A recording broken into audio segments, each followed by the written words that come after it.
Oke, assalamualaikum warahmatullahi wabarakatuh. Perkenalkan, nama saya Aditya Hidaterum.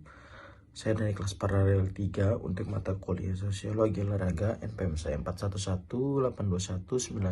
411-821-911-90159 dengan dosen pembimbing Bapak Dr. Dinin Abidin MSc. Di sini saya akan mempresentasikan untuk melengkapi tugas UAS, yaitu tentang satu materi yang saya ambil dari buku, yaitu olahraga dan doping. Nah, olahraga dan doping, kita bisa sebelum kita meranjak lebih jauh, kita harus menjelaskan dulu apa itu olahraga dan doping. Nah, kita akan membahas tentang spesifiknya dulu. Olahraga nih, olahraga adalah aktivitas fisik yang dapat dijadikan sebuah kompetisi yang disebut dengan kejuaraan. Nah, olahraga itu yang kita bahas adalah tentang olahraga yang bisa dijadikan kejuaraan. Nah, di dalam olahraga kejuaraan ini tidak sedikit atlet yang menggunakan zat terlarang atau doping.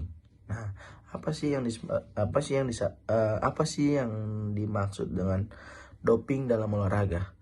Nah, doping memiliki arti sendiri, yaitu penggunaan zat terlarang dalam olahraga, yaitu efeknya buat mempertinggi performa atau penampilan seorang atlet pada kompetisi olahraga.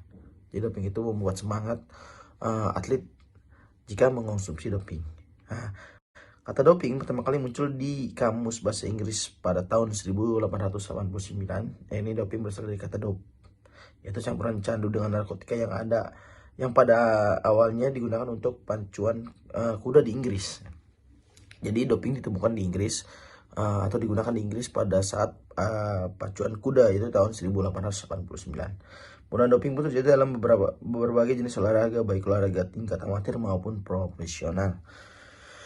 Mengapa penggunaan doping dilarang dalam dunia olahraga? Nah, penggunaan doping dilarang karena berdampak negatif bagi karir masa depan atlet. Jadi doping ini baik digunakan atlet, tapi juga ada negatifnya, makanya dilarang, banyak negatifnya. Nah, hal ini dikarenakan penggunaan doping itu jangka panjang itu menimbulkan ketergantungan, yaitu rusaknya organ, saraf pada tubuh, dan terserang penyakit, hilangnya karir dalam dunia olahraga. Nah, jadi doping ini negatifnya sangat banyak, bisa menghancurkan masa depan atlet. Nah, doping juga mengartikan bahwa seorang atlet tidak suportif jika menggunakan zat tersebut di saat pertandingan olahraga. Nah, karena menggunakan doping, atlet bisa didiskualifikasi atau bisa juga disebut tidak sportif, ya jelas, karena doping itu dilarang. Doping dibagi menjadi 3 bagian, yaitu doping pertama ada zat yang dilarang, yang kedua ada metode yang dilarang, dan yang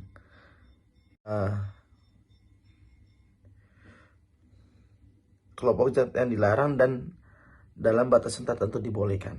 Nah, kalau kita membahas tentang kelompok zat yang dilarang, yaitu ada 3 bagian: golongan stimulan, golongan narkotika, dan golongan anabolik steroid.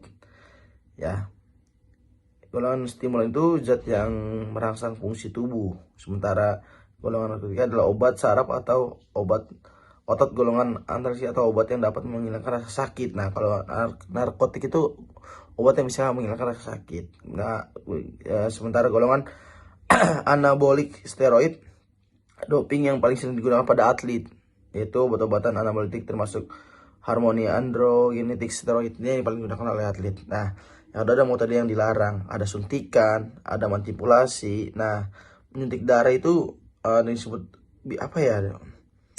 Dia masuk ke sel darah merah, yaitu pembawaan oksigen buatan. Nah, itu melalui suntikan. Kalau manipulasi kimia, farmakologi kimia dan fisik, yaitu penggunaan bahan atau metode yang mencoba mengubah kejujuran dan validasi sampel dan pengawasan doping, seperti itu. Dan yang terakhir ada kelompok zat yang dilarang dan dalam batasan tertentu dibolehkan. Jadi ada yang dilarang tapi ada yang diperbolehkan, cuman diberi limit waktu, yaitu ada anti mual muntah seperti anaos, kemudian juga ada obat penenang seperti abasin, dan juga obat jenis yang bahannya dan komposisinya sama, seperti itu. Nah, kesimpulannya, doping adalah penggunaan zat terlarang untuk meningkatkan prestasi olahraga seorang atlet. Ada beberapa makanan dan minuman yang bisa dikonsumsi oleh para atlet yang dipercaya dapat meningkatkan kinerja fisik dan menambah energi, antara lain alkohol, kafein, gula, ginseng, protein, multivitamin, madu, telur, dan telur mentah. Ada beberapa makanan yang bisa dikonsumsi tapi diperbolehkan, yaitu seperti telur mentah, multivitamin, madu, itu boleh. Itu maksudnya bukan doping. Jadi mungkin itu aja